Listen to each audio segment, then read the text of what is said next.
Jokoromogi jipange na Viusasa Orlando joloch magi mokwongo e piem mar miyo mich joneno magi. Paul Mbugua kod Joseph Muhia mawuok e kaunti ma Kiambu e joloch mokwongo. Mbugua mawuok Githunguri e kaunti ma Kiambu yudo omenda maromo Sh50,000 ka en mich mapile ne joneno mag Viusasa, ka Muhia ma bende wuok e kaunti ma Kiambu en jaloch mar omenda maromo Sh1,000,000 ma juma ka juma. Omenda ma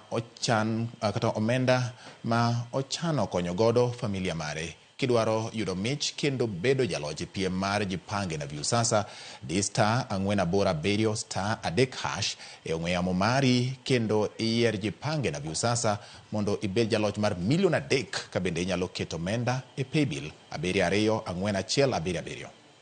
Mimi natoka kwa Viusasa, wewe ndiye msidi. Mimi nakuanga na pressure. Hiyo nitakuwa nikinunua dawa nayo. Itanisaidia sana. Akina tunakuombea upone. Nimetumia nyinyi salamu zangu. Nimefika Nairobi, tuko na Waithaka hapa na mimi nakunya pesa nyumbani. Sawa. Nitakuja na kitu mtakula. Wewe ndio mshindi wetu wa kwanza. Unasikiaje? Nimesikia vizuri na roho inasikia poa, nikaona sikukuwa nikicheza bure. Huko unacheza bure, sumona sasa umebahatika. Ni kwa vile nimeshinda sikucheza bure, nimefurahia. Tupatane hapa hivi next week, same time, same place.